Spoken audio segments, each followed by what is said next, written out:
إن الحمد لله نحمده ونستعينه نستهديه ونستغفره ونعوذ بالله من شرور أنفسنا ومن سيئات أعمالنا من يهده الله فلا مضل له ومن يضلل فلا هادي له أشهد أن لا إله إلا الله وحده لا شريك له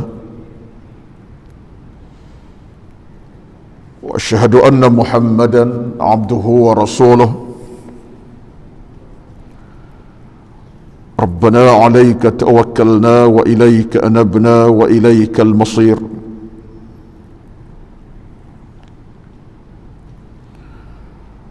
اللهم لك الحمد كما ينبغي لجلال وجهك وعظيم سلطانك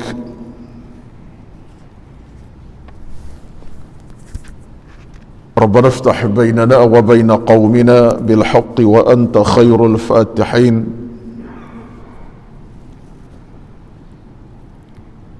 بسم الله الذي لا يضر مع اسمه شيء في الأرض ولا في السماء وهو السميع العليم بسم الله الذي لا يضر مع اسمه شيء في الأرض ولا في السماء وهو السميع العليم بسم الله الذي لا يضر مع اسمه شيء في الأرض ولا في السماء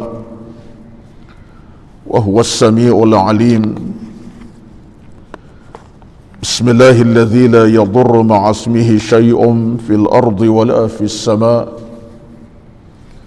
وهو السميع العليم اللهم رب اشرح لي صدري ويسر لي أمري واحلل عقدة من لساني يفقه قولي يا رب العالمين أما بعد أعوذ بالله من الشيطان الرجيم واتقوا يوما ترجعون فيه إلى الله ثم توفى كل نفس ما كسبت وهم لا يظلمون yang bermaksud dan bertakwalah kamu kepada Allah Azza wa Jalla kerana pada satu hari tertentu nanti kamu akan dikembalikan kepada Allah Azza wa Jalla, dimatikan oleh Allah, dan setiap di antara kalangan kamu akan dibacakan di atas apa yang dikerjakan selama ini dan tidak dizalimi oleh Allah Azza wa Jalla sama sekali. Sadaqallahul Azim.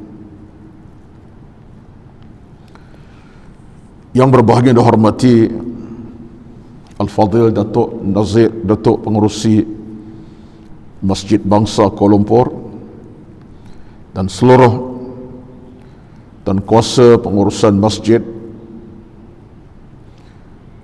Al-Fadhil yang berbahagia Al-Fadhil Tuan Imam yang bertugas pada pagi ini, dan yang dihormati dikasihi seluruh kehadiran para jamaah subuh, tuan-tuan dan puan-puan muslimin dan muslimat, hadirin hadirat, tetamu-tetamu yang diraikan. Pertama-tama alhamdulillah, kesempatan pagi yang penuh barakah ini, marilah sama-sama kita merafa'kan kesyukuran kepada Allah Azza wa Jalla dengan ucapan lidah dan bibir kita masing-masing, alhamdulillah,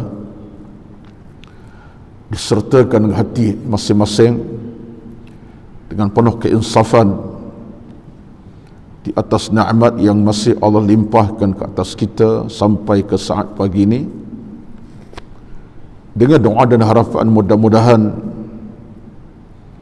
Allah Subhanahu wa taala mempermudahkan semua urusan iman dan amal kita, diberikan rezeki kesihatan yang sebaik-baiknya untuk kita terus meraih ilmu tanpa henti, melakukan ibadat tanpa batasnya, dan penghujungnya kita doakan kepada Allah Azza wa Jalla sesaat mana pun Allah mengambil usia dan nyawa kita, diambilnya dalam keadaan Allah redha bukan murka, Allah kasih bukan benci, dan kita mendapat suatu khatimah, penutup yang baik. Itu harapan kita. Satulah para ulama salafun salih di kalangan para tabi'in khasnya, banyak ketika mereka menangisi dalam mengingati diri mereka masing-masing tentang amalan. Satu riwayat yang saya nak kemukakan di awal muqaddimah pada pagi ini, seorang ulama bernama Ad-Dhahhak bin Muzahim, ini ulama tabi'in yang bernama Ad-Dhahhak bin Muzahim, diriwayatkan idza amsa baka, bila masuk petang saja, tiba waktu petang dia menangis. Tiap hari bila petang saja dia menangis. Idza amsa baka, bila petang dia akan menangis. Maka ditanya kepadanya, dia ada anak murid ramai, dia ada anak murid, dia seorang ulama, anak murid yang ramai. Ditanya kepadanya, ma yubkika, pasal apa tuan guru menangis? Sebab bila datang petang, idza amsa baka, petang datang dia mula menangis, taklah meraung tetapi nampak kesedihan, air mata tumpah. Lalu anak murid tanya dia, ma yubkika, apa sebab tuan guru menangis? Lalu katanya jawapan yang ringkas tapi padat, seorang alim.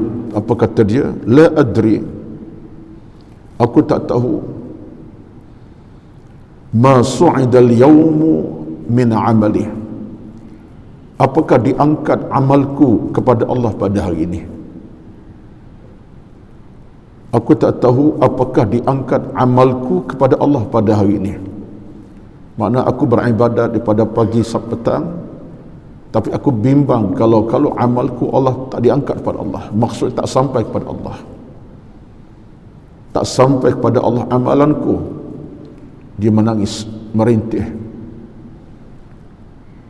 Sesuatu yang bukan kecil makna kepada kita. Seorang ulama semacam Muzahim, Ad-Dhahhak bin Muzahim, dia insaf. Ada perasaan bimbang dalam hati nuraninya di saat amalan dilakukan, ibadat dilaksanakan, ada kebimbangan kalau amal tak diangkat kepada Allah pada hari itu. Jadi situasi yang digambarkan oleh Ad-Dhahhak Muzahim ini menjadi sesuatu yang boleh kita renung, kita fikir bersama-sama. Saya yang bercakap pada pagi ini, sekurang-kurangnya taklah kita menangis macam beliau menangis, tapi kita meletakkan satu tanda aras dalam kehidupan kita. Mudah-mudahan, ya Allah, apapun amalanku di awal pagi hingga ke petang, sama ada yang kecil, yang besar, yang sunat, yang aku lakukan, yang wajib, itu terimalah ya Allah, terimalah ya Allah. Janganlah amalku terhenti setakat amalan, tapi engkau tak melihatnya, tak pun berikan pahala, anugerah, kelebihan. Ya Allah, jangan begitu ya Allah.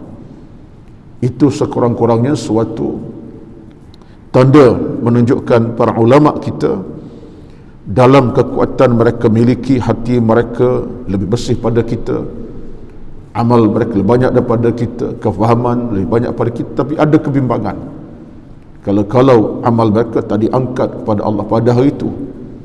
Jadi saya nak letakkan suatu tanda aras kepada saya, di mana saya dengan amalan-amalan yang dilakukan tak banyak pun, tetapi kalau Allah tak terima, maka ya Allah, amat duka citalah kita dan amat merugilah kita.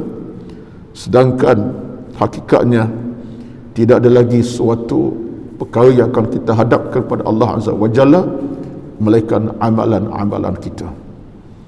Amalan kita lah kita akan bawa sebagai bekalan bertemu Allah Azza wa Jalla. Sebab itulah kita bila baca satu di antara ayat suci Al-Quranul Karim yang disebutkan Allah dalam Al-Quran, boleh insafkan kita, iaitu bila mana kita baca ayat dalam surah Al-Zalzalah. Apa dia kata Allah Azza wa Jalla kepada kita, bagaimana amalan kita sekecil mana pun yang baik dan buruk akan Allah perlihatkan. فَمَنْ يَعْمَلْ مِثْقَالَ ذَرَّةٍ خَيْرًا يَرَهُ وَمَنْ يَعْمَلْ مِثْقَالَ ذَرَّةٍ شَرًّا يَرَهُ. Yang buat amal baik kecil mana pun Allah akan perlihatkan, dan buat amal yang buruk kecil sebagaimana pun, kecil macam mana pun Allah perlihatkan. Maka ayat ini kalau kita nak kaitkan dengan cerita Ad-Dhahak Muzahim tadi, ulama tadi menunjukkan kita lebih kena bimbang. Sebab amal-amal kita ni mungkin macam debu pun tak ada, baik ataupun sebagainya. Jadi marilah tuan-tuan, di pagi yang penuh barakah ini kita mulakan dalam suasana kita angkatlah munajat doa kita kepada Allah Azza wa Jalla dengan penuh keinsafan, dengan penuh penghayatan. Mudah-mudahan Allah Subhanahu wa taala sentiasa memandu perjalanan kita dengan pemanduan yang boleh membawa kita kepada syurganya, lembayung redha rahmatnya, keselamatan dan keamanan. Bukan bermula di alam pada mahsyar, bermula sekarang ini, hinggalah kita dalam keadaan diberikan kesejahteraan di alam barzakh, kemudian alam mahsyar, kemudian di alam syurga. Amin ya rabbal alamin. Ini sebuah perjalanan yang kita sedang lalui sebenarnya. Itu harapan kita. Tuan-tuan dan puan-puan yang dirahmati Allah sekalian, pada pagi ini saya telah pun berikan tajuk kepada Al-Fadhil Ustaz Azim, iaitulah bicara kita pada pagi ini tentang tadabbur ataupun tafsir Al-Ankabut, surah Al-Ankabut ayat 56 hingga ayat ke-60. Saya pilih ayat ini bukanlah bermakna ayat ini ayat yang mudah untuk difahami ataupun sekadar untuk dibincangkan. Tidak, tapi ayat ini bagi saya ayat yang perlu diulang-ulang, diperingatkan sentiasa, kerana dalam konteks Al-Quranul Karim kita dapati dalam banyak surah kadang-kadang ada pengulangan perkara sama Allah sebut kepada kita. Buka dalam surah Al-Imran satu cerita, kita bertemu dalam surah Az-Zumar. Contoh, kita buka dalam surah Az-Zumar satu perkara, bertemu kembali berita yang sama dalam surah An-Nahl. Kita baca cerita yang sama daripada surah Al-Imran, bilik-bilik Al-Quran di penghujung surah yang lain, surah Al-Hujurat boleh jadi ada cerita yang sama.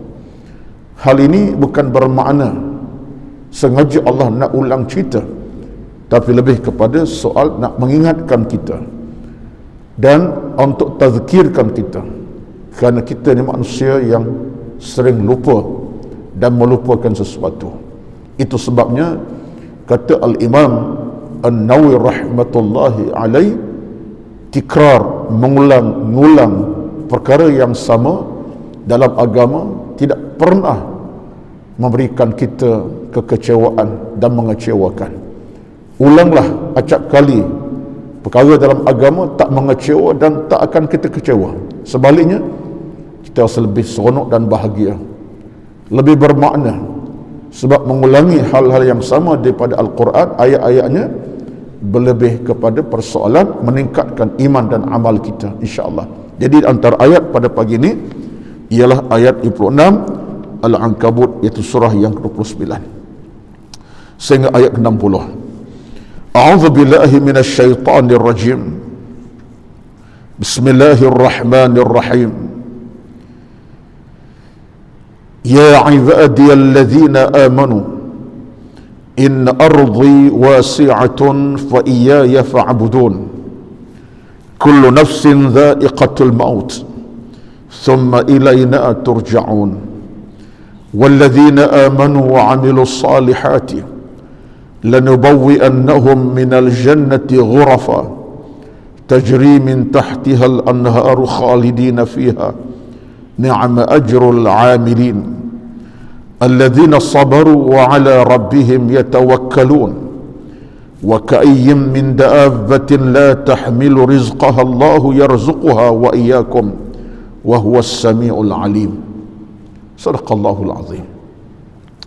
Artinya, ya ibadiyalladzina amanu inna ardi wasi'atun fa iyaya fa'budun. Wahai hamba-hambaku yang beriman, sungguh bumi keluas terbentang, maka sembahlah aku sebagai Tuhan kamu. Walladzina amanu wa 'amilus salihati lanubawwi'annahum minal jannati ghurafa tajri min tahtiha al-anharu khalidina fiha ni'ma ajrul 'amilin. Setiap yang bernyawa akan merasakan mati, kemudian hanya kepada kami kamu dikembalikan.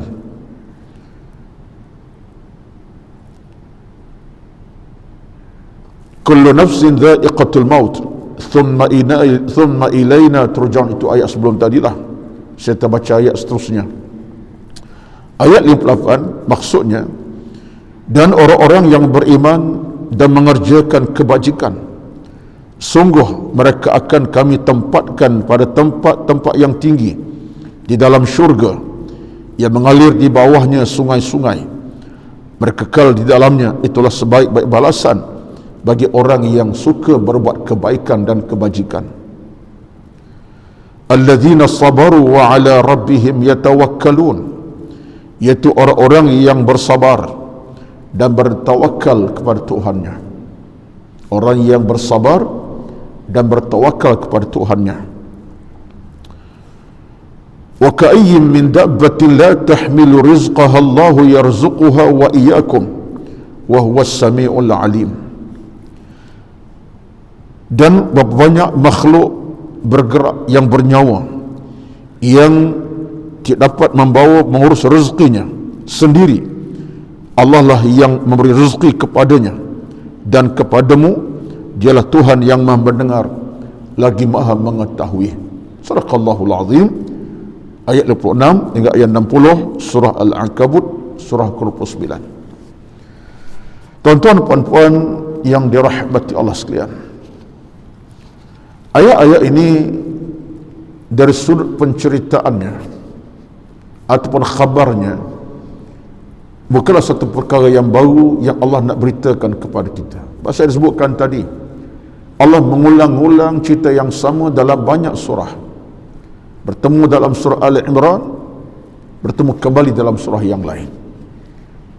Sebab itulah maka kata para ulama, bila bercakap tentang pengulangan ayat Al-Quran ini, ia lebih kepada proses untuk membina dan mengingatkan kita, kerana kita orang yang lupa dan lalai. Sedangkan dalam kita melayari bahtera hidup ini, kita sepatut menggunakan sebaik-baik nikmat Allah beri. Akal kita fikir, dengan mata kita lihat, dengan telinga kita dengar, dengan hati kita renung, dengan kaki kita langkah, dengan tangan kita buat. Ini adalah perjalanan manusia. Allah lengkapkan semua itu dengan tujuan-tujuan yang cukup cantik dan murni. Tapi semua mesti dalam kerangka agama dan tidak boleh melewati agama. Ada akal, kita fikir macam mana nak jadi manusia yang baik, sejahtera, yang tunduk, patuh kepada Allah dan syukur kepada Allah. Ada mata, kita lihat kebenaran di hadapan kita, kita celik-celik tengok mana yang baik, mana yang buruk, yang salah, yang tak betul. Ada telinga kita dengar, kita pasang telinga, kita masuk dalam telinga kita benda-benda yang bermanfaat, yang boleh membina keimanan, ketakwaan, bukan merosakkan hati dan jiwa. Dengan hati kita renung sesuatu perkara dengan penuh keinsafan, menjadikan kita lebih faham tentang kehidupan ini, sebab hati kita merenung satu dengan keinsafan. Dengan nikmat kaki kita langkah demi langkah dalam meraih kebaikan pahala, bukan langkah ke tempat yang mendatangkan dosa maksiat. Dan dengan tangan yang Allah beri, kita buat sesuatu yang boleh datangkan kebaikan, pahala, bukan mencipta kesalahan, dosa dan sebagainya. Sebaliknya, kita buat benda-benda yang berpahala dengan sedekah, derma, kebaikan demi kebaikan, semuanya dengan tangan catat pahala demi pahala yang tak pernah berhenti. Ini kata para ulama, termasuk Al-Imam Tabari. Itulah tabiat pada sebuah kehidupan. Allah tidak akan sia-siakan sebuah kehidupan itu kalau ia merupakan suatu kehidupan yang dilakukan di atas dasar agama. Tapi ingat, akal, mata, telinga, hati, kaki, tangan tadi, kalau tak digunakan dengan cara betul, sampai waktu ketikanya akal, mata, telinga, hati, kaki, tangan akan dakwa kita kembali, berhujah ke atas kita, bukan kepada kita, hujah ke atas kita. Dengan makna akal, mata, telinga, hati, kaki, tangan akan mendakwa kita satu persatu. Penyalahgunaan nikmat Allah selama hidup bagian-bagian. Di mana pilihan kita? Maka ayat ini dari surah Al-Ankabut ini, Allah cuba nak bawa balik kepada sebuah perjalanan yang sejahtera. Lalu apa kata Allah Azza wa Jalla dengan firman-Nya 56, Allah sebut, ya ibadiyalladzina amanu inna ardi wasi'atun fa iyaya fa'budun. Maksudnya, wahai hamba-hambaku yang beriman, sungguh bumi ku luas, maka sembahlah aku. Ayat ini kalau tengok kepada maksud yang tersirat, dia bercakap tentang isu hijrah umat Islam ke Madinah, saat di mana Nabi hijrah ke Madinah bersama dengan umat Islam pada masa itu, meninggalkan kota Mekah yang tidak aman bagi Islam untuk bangkit, meninggal kota Mekah yang Islam tertekan di bumi tersebut, berhijrah pada Mekah, ia pada Mekah tak subur untuk Islam berkembang biak, tertekan, ditekan, dimusuhi. Allah perintah Nabi hijrah ke Madinah, satu negeri yang lebih makmur, yang akan memberi kemenangan kejayaan, terbuktilah kebenarannya. Kenapa Allah sebut ayat ini begitu rupa? Ayat ini ada maksud di sebaliknya. Walaupun cerita asal tentang hijrah umat Islam ke Madinah, tapi di sini kata para ulama tafsir nak menunjuk kepada kita bagaimana Allah Subhanahu wa taala nak ingatkan kepada kita bahawa dalam kesempitan cari keluasan, dalam kepayahan cari kekuatan untuk dapat ketenangan dan keselamatan. Takkah bumi Mekah itu bumi yang sempit? Sempit dengan makna susah.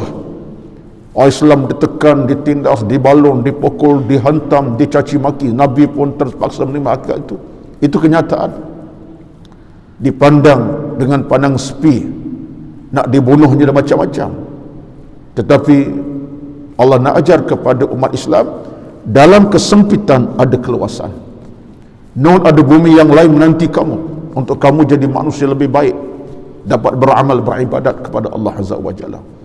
Jangan putus asa. Jadi ayat ini lebih kepada persoalan ingatkan kita jangan bimbang putus asa, kerana di saat ada kesempitan, keluasan menanti. Saat ada kepayahan, kesenangan menunggu.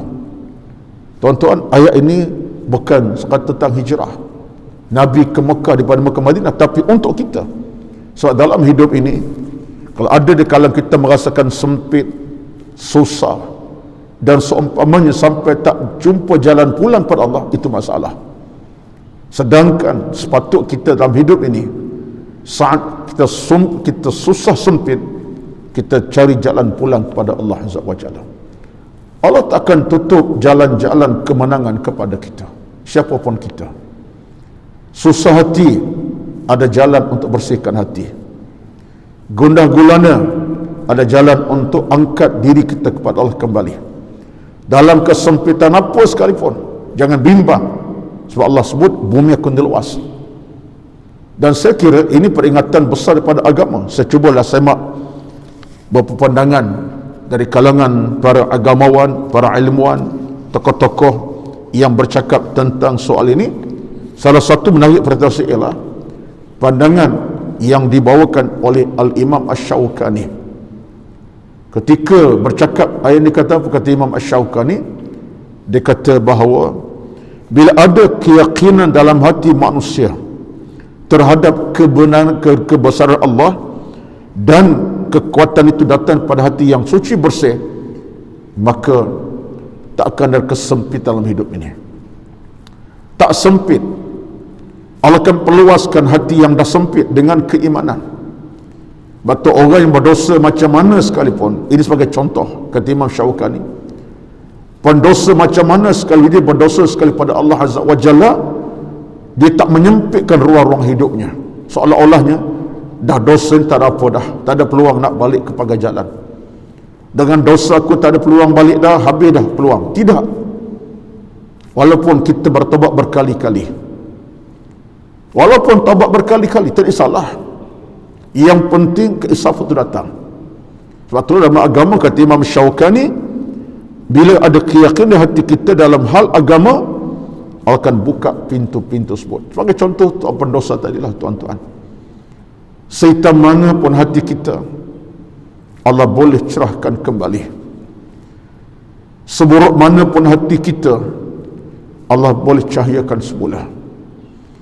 Sejahat mana pun hati kita, Allah boleh bersihkan kembali. Percayalah, sebab bumi Allah ni terbentang luas. Itu satu fakta. Satu fakta yang lain, kata para ulama kita pada ayat ini, menunjuk kepada kita bagaimana Allah Subhanahu wa ta'ala buka peluang kepada kita. Lalu apa kata Allah? Ya ibadiyalladzina amanu inna ardi wasi'atun fa iyaya fa'budun. Aku ni Tuhan kamu. Bila aku ni Tuhan kamu, aku akan berikan apa yang kamu nak.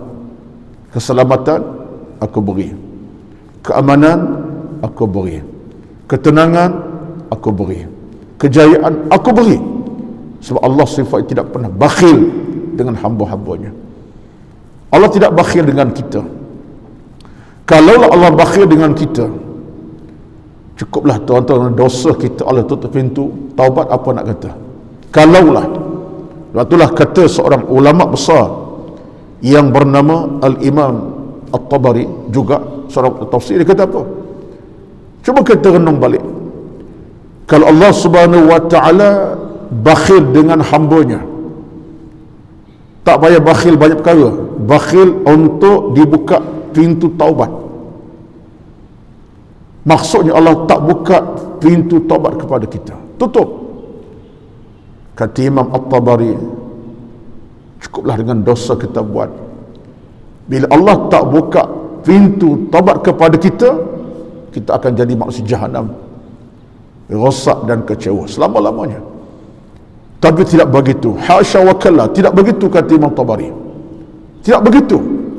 Sifat Allah Azza wa Jalla, dia buka pintu taubat kepada kamu, masuklah ke dalamnya bila-bila masa saja.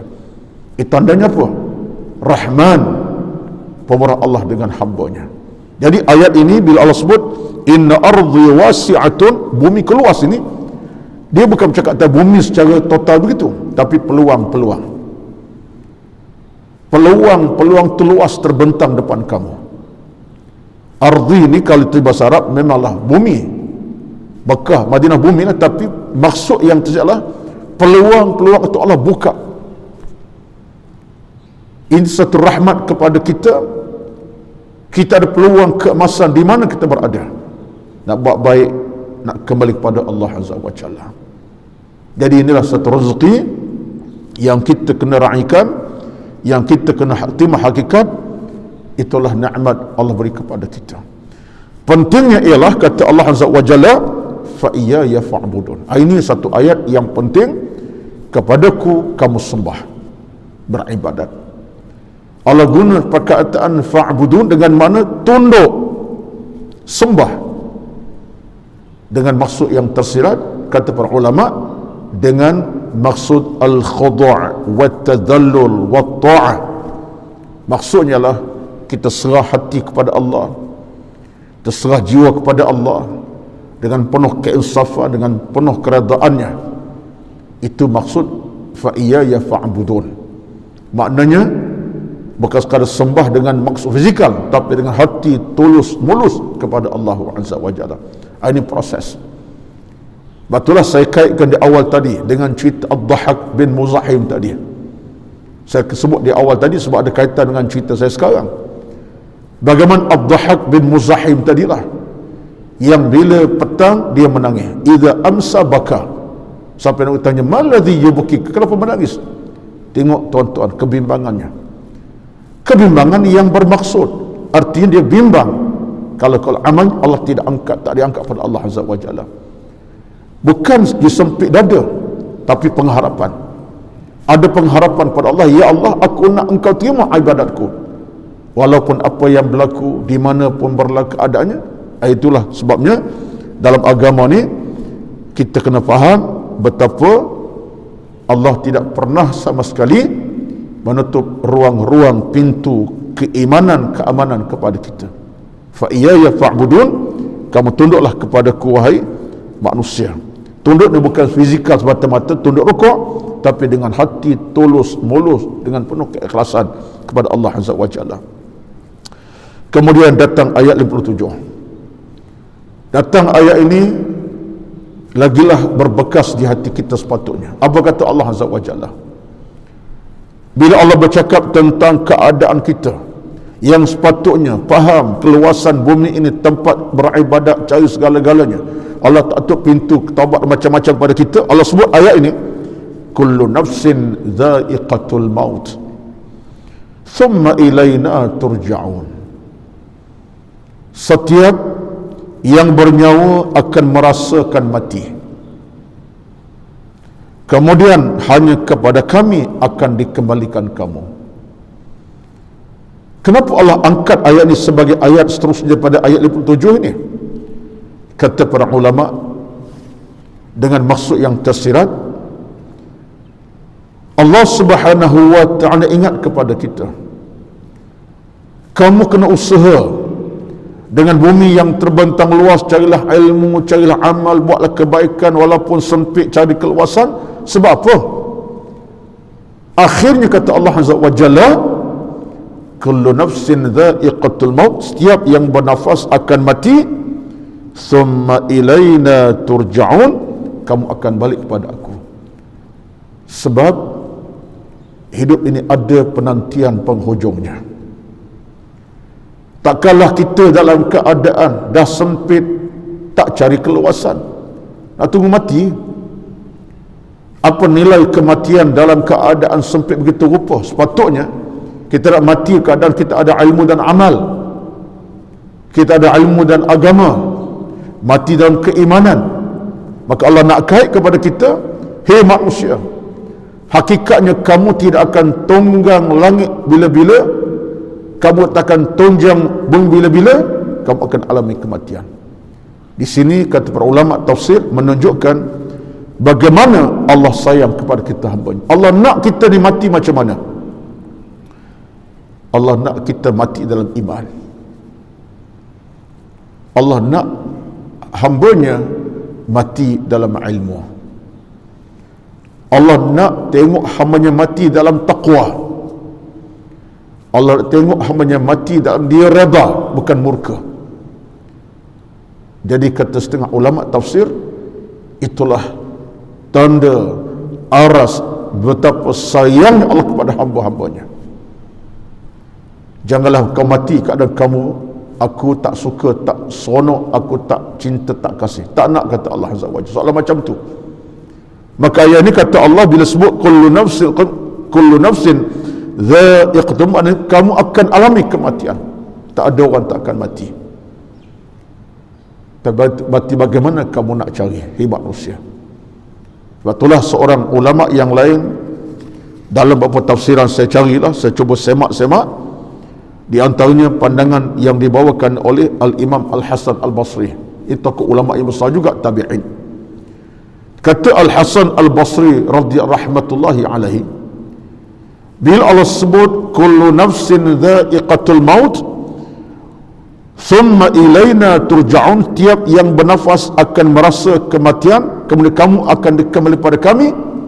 Kata Al-Hasan Al-Basri rahmatullahi alaihi, ayat ini menunjukkan betapa Allah Subhanahu wa ta'ala seolah-olah buka jalan kepada kita. Jalan apa yang dibuka kepada kita? Jalan iman, jalan ilmu. Kan tadi kita sebut tadi, Allah sebut inna ardi wasi'ah, bumi keluas, buatlah ibadat. Dalam kesempitan cari keluasan, kepayahan cari kebaikan. Seolah-olah kata Hasan Basri menunjukkan Allah buka jalan kepada kita. Supaya apa? Janganlah mati melainkan mati dalam keadaan beriman. Hasan Basri dekat dengan satu ayat yang lain, iaitu ayat surah Al-Imran 103. So Allah sebut dalam ayat itu, apa kata Allah? Ya ayyuhalladzina amanu taqullaha haqqa tuqatih wa la tamutunna illa wa antum muslimun. Ayat ini biasa khatib baca hari Jumaat atas mimbar. Biasa baca bentuk ayat, ataupun khatib dia tak baca ayat, dia baca ittaqullah contohnya. Tak biasa khatib akan baca ayat ni. Al-Imran, apa ni, Al-Imran 103.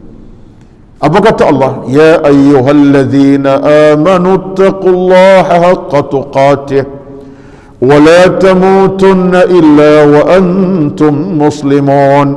Wahai orang-orang yang beriman, bertakwalah kamu kepada Allah Azza wa Jalla, wa la tamutunna illa wa antum muslimun.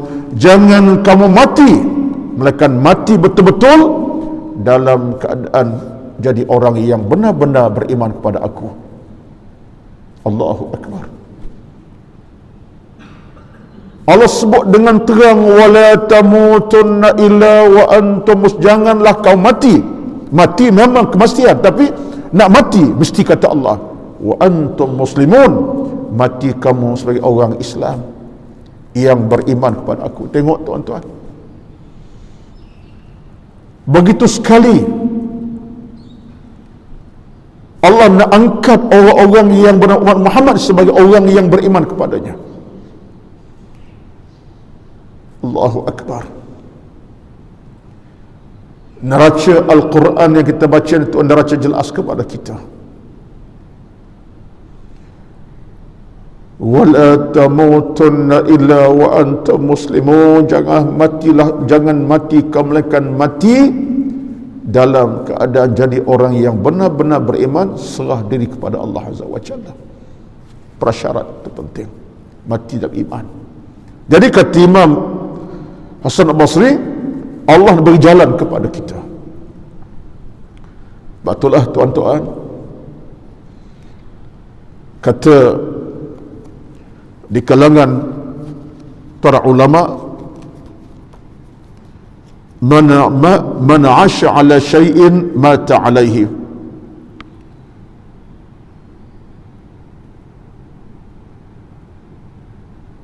Satu riwayat menyebut man 'asha 'ala syai'in mata 'alaihi. Siapa yang hidup di atas suatu benda yang baik, dengan amal soleh dia buat kebaikan, dia cipta pahala, dia raih malam siang pagi petang, mudah-mudahan dia akan mati dalam kebaikan itu. Man 'asha 'ala syai'in mata 'alim. Sesiapa yang hidup dalam benda baik, dia seorang manusia jaga ibadat, jaga ilmu, jaga amal, Masya Allah, dengan ilmu dia cari, amal dia buat, kebaikan cipta, mudah-mudahan dia mati di atas benda yang dia buat itu. Penghujungnya itu kalau mati kebaikan. Ada orang pula man 'asha 'ala syai'in, dia hidup suasana yang jahat, maksiat, Boleh jadi mati di atas kejahatan itu. Di mana pilihan kita? Kita yang pertama. Kita yang pertama. Man 'asha 'ala syai'in mata 'alaihi. Kita hidup suasana dengan kebaikan-kebaikan kita buat, kita mati dengan kebaikan itu. Maknanya mati dalam pahala. Itulah sebuah perjalanan. Itu satu. Yang keduanya, kata para ulama, bila Allah sebut kullu nafsin dha'iqatul maut, iaitulah firman yang bermaksud tiap yang bernyawa akan merasa kematian. Ini kata para ulama menunjukkan suatu kemestian. Ini kita faham sangat-sangatlah. Innal mauta haqqun. Kematian adalah sesuatu yang benar. Satu yang benar, dan ia kepastian dan kemestian. Tak boleh tolak kematian. La yastaqdimuna sa'atan wala la yastaqdimuna sa'atan wala yastakhirun. Datang kematian, Allah tak akan perlewatkan sesaat, Allah tak akan perawal walaupun sedetik. Itu kematian. Sampai masa, sampailah masa kita. Tak dilewatkan sesaat, tak diawal walaupun sedetik. Itu kenyataan. Itulah seorang ulama yang lain dalam berbicara tentang kematian, di antaranya Al-Imam As-Suyuti, dia kata apa? Dia kata kalau kita ni sentiasa dalam keadaan melihat hidup indah, dalam keadaan melihat dalam kacamata ilmu lah, ya, kita akan merasa tu. Dia kata, apa rasa kita? Kata Imam Asy-Syaukani, qad iqtaraba minna al-mautu. Yang paling hampir dengan kita adalah kematian. Kata Imam Suyuti, kalau kita bercakap dalam kita berbicara dalam berilmu, kita rasa qad iqtaraba minna al-mautu. Yang paling hampir dengan kita kematian. Apa bukti dalilnya? Surah Jumaat ayat ke-8. Ada dalil. Mereka bercakap dengan dalil. Kata Imam As-Suyuti, yang dekat dengan kita adalah kematian. Apa dalilnya? Ayat ke-8 surah Al-Jumu'ah. Apa kata Allah Azza wa Jalla? Allah sebut dengan terang nyata dalam surah Al-Jumu'ah ayat ke-8. Firman Allah Subhanahu wa ta'ala,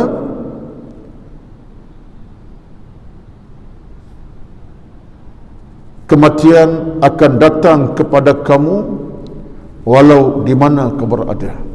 Thumma tuwaffa kullu nafsin ma kasabat wa hum la yuzlamun. Lalu kata Allah Azza wa Jalla, malaikat maut akan datang kepada bila-bila masa sahaja, walaupun kamu takut hadapi kematian itu. Fa innahu mulaqikum thumma turadduna ila alimil ghaibi wasyahada fayunabbi'ukum bima kuntum ta'malun. Fa innahu mulaqikum. Sesungguhnya kematian akan jenguk kamu. Mulaqikum ni rapat, dekat. Kemudian kata Allah Azza wa Jalla, thumma turadduna ila alimil ghaibi wasyahada fayunabbi'ukum bima kuntum ta'malun. Kemudian kamu akan menghadap Allah, diberitakan semua amal kamu selama ini, walaupun kamu takut sampai kematian. Dia kata Imam Suyuti tadi, kematian dekat dengan kita. Itulah kita tuan-tuan, bila faham tentang isu kematian ini, tak ada satu benda yang kita paling takut melainkan kalau Allah matikan kita tengah berdosa kepadanya. Mati dalam keadaan kita sedang berdosa kepada Allah Azza wa Jalla. Itu kita paling takut. Penutup mata kita ini Allah tutup dalam keadaan macam mana? Tak sempat bertaubat, tak sempat berilmu, tak sempat untuk istighfar, tak sempat. Itu kita paling takut, paling bimbang. Tuan-tuan, itu yang kedua. Yang ketiga, bila Allah sebut ayat ini, kullu nafsin dha'iqatul maut, setiap yang bernafas akan merasa kematian, kemudian dikembali pada Allah Azza wa Jalla, dikaitkan kematian bukan segala-galanya. Kalau selepas kematian, thumma ilaina turja'un, lepas kematian kamu akan dibawa menghadap Allah Azza wa Jalla, kembali kepada Allah. Betullah kematian bukan segala-galanya. Segala-galanya lepas kematian. Ini bahasa yang digunakan pada ulama setengah-setengah dalam kitab mereka. Kematian bukan segala-galanya, segala-gala selepas kematian. Kalau kematian segala-galanya, selesai masalah. Maknanya mati, selesai. Relaxlah, mati. Tapi tidak. Segala-gala lepas kematian. Sebab apa? Selepas kematian ada perhitungan. Ada perhitungan, iaitu alam mahsyar, alam akhirat. Jadi kematian bukan segala-galanya. Segala-gala selepas kematian. Tempoh lagi panjang. Kematian tempohnya singkat, tapi selepas kematian lagi panjang. Perkiraan di pada mahsyar entah bila selesai kita tak tahu. Apalagi bila ke alam namanya alam neraka, wala'udzubillah. Tuan-tuan sekalian, ini kata-kata yang dibawa daripada kalangan para ulama salafun as-salih. Thumma ilaina, yang ketiga tadi, bila mati akan dibawa kepada Allah, maknanya akan disiasat oleh mahkamah Allah Azza wa Jalla. Kemudian Allah sebut ayat seterusnya, walladzina amanu wa amilus salihati lanubawwi'annahum minal jannati ghurafan tajri min tahtihal anhar khalidina fiha ni'ma ajrul amilin. Tengok, saya tak baca terjemah sambil rumusan saja, masa tak cukup. Bila Allah sebut tentang persoalan kematian tadi, kembali pada Allah Azza wa Jalla, Allah angkat kedudukan orang beriman. Sebab orang beriman bila dia meninggal dunia, kematiannya satu rezeki. Seorang balik, orang beriman bila dia meninggal dunia, kematian itu rezeki. Kenapa rezeki? Seorang beriman yang menantinya apa? Yang menunggu ialah walladzina amanu wa amilus salihati lanubawwi'annahum minal jannati ghurafan. Orang yang beriman beramal saleh yang menanti mereka apa? Syurga-syurga yang indah tempatnya. Allah sebut ghurafan, bilik-bilik yang hebat. Syurga ni berbilik-bilik, semuanya gah-gah belaka. Cerita panjang tentang ayat ini. Maknanya Allah nak kaitkan yang meninggal dunia meninggal, tetapi bila orang itu meninggal dia beriman pada Allah, kematiannya berharga. Kematian berharga, nilainya ada. Tuan-tuan, cara Allah nak ikatkan tentang nilai kematian yang baik ini, Allah sebut syurga menanti kamu, iaitulah lanubawwi'annahum minal jannati ghurafan tajri min tahtihal anhar khalidina fiha ni'ma ajrul amilin. Maksudnya kami tempatkan pada tempat-tempat yang tinggi dalam syurga, mengalir di bawahnya sungai-sungai, kekal dalamnya mereka itu sebaik-baik balasan bagi orang berbuat kebajikan. Tengok Allah sebut siapa orang ini, kata Allah, mereka ini kata Allah, alladzina ni'ma ajrul amilin. Mereka ini masa hidup dulu mereka buat kebaikan demi kebaikan, kebajikan tak kira. Mereka cari pahala tu siang malam dalam dunia luas itu, tak pernah sempit hati mereka. Walaupun sempit, mereka cari keluasan. Dalam kepayang cari kekuatan. Akhirnya mereka mati. Bila mati, aku beri mereka kedudukan yang tinggi. Allah, Al-Quran tuan-tuan indah. Betul, orang yang boleh melihat pada Al-Quran ayat ke ayat, air mata tumpah sebenarnya. Pertama, jelas susunan Al-Quran ini bukan manusia cipta, Allah cipta, Allah yang buat. Betul, cerita-cerita Al-Quran cerita yang memang indah, menarik dan istimewa. Allah Maha Kaya. Sesunan ada Quran tentang apa cerita sekali semuanya menarik, perkaitan satu-satu terlalu cantik. Contoh beginilah, ayat 56 Allah sebut tentang bagaimana hamba-Nya ni bumi luas, buatlah ibadat. Ayat tadi memanglah tentang hijrah ke Madinah, tapi dalam maksud yang lain, bumi terbentang luas, carilah peluang-peluang. Jangan sepi hati jiwa, jangan buka hati jiwa kamu, cari keluasan. Aku sedia ampun dosa kamu. Allah kaitkan kematian akan datang bila-bila masa, jangan lupa. Kemudian Allah sebut kematian yang paling berharga siapa? Orang beriman. Orang beriman bila mati saja ada nilai kematiannya. Lalu kata Allah, jaminan kepada kamu syurga di bawahnya. Dan ayat ini tuan-tuan disokong puluhan ayat yang lain. Contoh kita ambil pada ayat yang lain sebagai menyokong ayat ini. Contoh daripada surah Muhammad 15. Nak menyokong ayat ini ada surah yang lain pula. Saya juga tadi Quran tuan-tuan, kita baca satu cerita surah Al-Imran, jumpa dalam surah Muhammad. Kita baca cerita surah Muhammad, jumpa dalam cerita dalam surah Az-Zumar contohnya.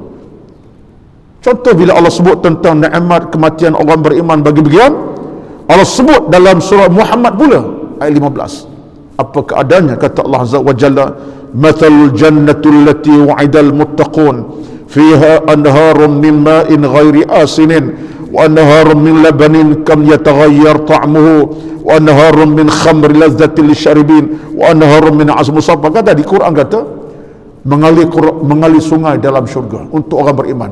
Dalam ayat tadi datang 15 surah Muhammad 15, Allah sebut lagi daripada sungai-sungai jenis macam-macam. Sungai yang jenis airnya rasa yang tak pernah berubah, ghairi asinin. Kemudian air sungainya min labanin, daripada susu yang tak pernah berubah rasanya, begitulah rasanya. Dalam keadaan air sungai mana pula? Min khamri lazatin, sungai arak yang cukup lazat untuk diminum peminum syurga. Wa anharun min asal, daripada air sungai madu yang begitu jernih, kata Allah Azza wa Jalla. Walahum fiha min kulli thamarat, dalam syurga buah-buah yang masak ranuh, makanlah buah tersebut, tak akan kamu dalam keadaan susah hati, kata Allah Azza wa Jalla. Lalu kata Tuhan, kaman huwa khalidun finnar, bagaimana orang neraka kekal, al syurga lebih kekal lagi. Tuan-tuan sekalian, ini semua kaitan-kaitan menarik sebenarnya. Betullah kata para ulama tafsir, bila kita baca ayat ini dengan hati yang penuh keinsafan, hati yang penuh dengan kerinduan kepada Allah Azza wa Jalla, kita akan terasa nikmat itu. Allah tidak berdusta tentang hal ini. Penghujungnya lah sikit, saya tidak boleh tamatkan kesemuanya. Penghujungnya ini penting juga. Lalu Tuhan sebut alladzina sabaru wa ala rabbihim yatawakkalun. Allah beri rahsia besar kepada kita. Apa rahsia besar sehingga mereka ini dapat keuntungan dalam syurga begitu rupa? Dua benda Allah sebut kepada kita, dua sifat kita kena miliki kalau nak berjaya. Pertama kata Allah Azza wa Jalla, alladzina sabaru, mereka yang benar-benar sabar. Kemudian wa ala rabbihim yatawakkalun, mereka bertawakal kepada Allah Azza wa Jalla. Orang yang dimenangkan dengan nikmat syurga ini sepanjang hidupnya, pertama sifat mereka dia sabar. Alladzina sabaru, sabar. Yang kedua, wa yatawakkalun, dan mereka bertawakal, serah diri kepada Allah Azza wa Jalla. Nak apa lagi? Dah buat ibadat, dah bersungguh-sungguh, dah buat segala tombol, tawakal pada Allah, serah pada Allah. Aku dah buat, ya Allah, aku dah tunaikan hak-hak ibadat, aku dah tunaikan apa aku mampu buat, aku ni lemah, apa aku buat, serah pada Allah, tawakal. Tapi pertama sabar tadi, itulah kekuatan kita. Sebab tu bagi saya, ringkas bicara pada pagi ini, sabar tawakal ni satu gandingan yang kita kena miliki. Sabar dalam beribadat, sabar dalam beramal, sabar dalam cari pahala. Kalau tak sabar, kita akan kehilangan segala-galanya. Sebab apa? yang duk lawan kita nafsu sendiri, yang duk ancam kita syaitan durjana, yang duk ancam kita kemahuan-kemahuan yang pelik-pelik dalam hidup. Kalau kita tak ada kekuatan sabar, tak dapat buat keimanan, kita tak mampu nak buat keimanan. Nak solat, kalau tak sabar dengan ujian yang datang dalam bentuk keletihan, kepenatan, dalam keadaan diuji Allah kesibukan, tak solat. Dah letih dah penat, solat apa? Letih, tidur lah. Contoh bab solat. Tapi kena sabar kita, sayang kepada agama dengan kesabaran tadi. Walaupun letih, aku nak solat. Penat aku datang masjid. Sebab apa? Aku lawan kejahatan syaitan yang menggoda dengan sabar untuk beribadat. Contohnya, sabar, tuan-tuan, adalah pakaian utama kepada kita. Sebab itulah sabar dalam beribadat ini amat penting. Kita tahan diuji. Sebab itu orang sabar ini rezekinya besar. Besar rezekinya si Allah Azza wa Jalla. Kemudian kedua ialah ya tawakkalun, tawakal. Dah usaha. Kita dah usaha dengan gigih mencari kelebihan, pahala, rahmat, redha dan buat kebaikan. Ya berbaki tawakal kepada Allah, serah pada Allah SWT. Allah tidak mengecewakan kebaikan yang kita lakukan. Cuma tawakal ini disertai dengan ilmu lah. Bukan tawakal serah diri bulat-bulat, tidak, dengan ilmu. Walaupun kita sebut di awal tadi cerita Ad-Dhahhak bin Muzahim tadilah, ulama usaha tadi, dia bukan tak tawakal. Walaupun dia menangis, dia kata kalau amalku Allah tak terima ataupun tak ada kepada Allah, bukan dia kecewa, pengharapan tu ada. Dia dah buat ibadat malam, siang, pagi, petang, cuma bila petang dia menangis. Sebab apa? Dia bimbang. Bukan maksud dia tak yakin, tapi dia dah buat ibadat, tawakal, ya Allah, kalau engkau tak terima aku rugi. Maksudnya ialah dia tawakal kepada Allah Azza wa Jalla, bukan tak tawakal. Jadi tuan-tuan, mari kesempatan pada pagi ini, moga-moga Allah Subhanahu wa taala anugerahkan buat kita segala pintu kekuatan, insya-Allah. Dunia tak pernah sempit dalam kita nak mencari ilmu dan keimanan, di mana kita berada sekalipun, kerana bumi Allah ni luas terbentang untuk kita meraih pintu-pintu pahala, rezeki, keamanan, keimanan. Yang penting kita berusaha. Dalam kesempitan cari keluasan, dalam kepayahan cari kemudahan. Jangan kita biarkan dalam sempit makin sempit, jangan. Buka keluasan hati mencari kebaikan. Kemudiannya ingat betapa dalam kita mencari sesuatu itu, kematian akan datang jenguk kita bila-bila masa saja. Matilah kita dalam keadaan beriman, dan pasti bila mati beriman, Allah angkat darjah beriman ini dengan syurga menanti di padang mahsyar nanti. Itulah kemenangan kita, dan sabar pakaian utama dalam hidup kita, dan serah kepada Allah Azza wa Jalla. Kita sebagai manusia ada kelemahan. Dalam kelemahan kita sekalipun, kita harap Allah kabulkan kita sebagai hambanya. Dalam kelemahan kita, Allah berikan kita kemaafan dan keampunan. Dalam apa kesilapan kita pun, kita minta Allah angkat darjah kita, diberikan pintu rahmat dan keberkatan. Amin ya rabbal alamin. Itulah sekadar kupasan ayat untuk kita lihat tadabbur dan maknanya. Dua ayat terakhir, satu ayat terakhir kita tak sempat nak bincang, tak apalah, pada itu sudah memadai untuk pada pagi ini. Mudah-mudahan Allah Subhanahu wa taala jadikan amal kita ini amal yang diterimanya, hati kita makin bercahaya dengan ilmu, hidup kita makin diberkati dengan iman, amal kita makin diterima oleh Allah Azza wa Jalla, dipermudahkan urusan iman, ilmu, amal kita. Amin ya rabbal alamin.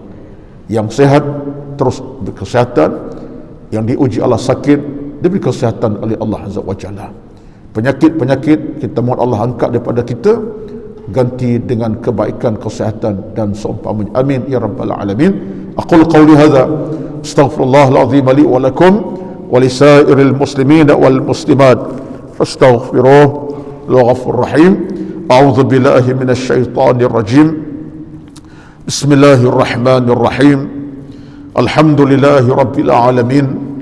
Wassalatu wassalamu ala sayyidina Muhammad وعلى آله وأصحابه أجمعين. اللهم إنا نسألك رضاك والجنة. Ya Allah, mohon kami kepadamu syurgamu, redha dan syurgamu yang berkekalan. Allah menawwir qulubana bil iman, cahayakan hati-hati kami dengan iman. Allah ba'ina ala dzikrika, tolonglah kami untuk ingat kepadamu, wa syukrika, dan syukur kepadamu, wa husna ibadatika, dan sempurna elok ibadat kami kepadamu ya Allah. Rabbana zalamna anfusana, ya Tuhan kami telah banyak menzalimi diri kami sendiri.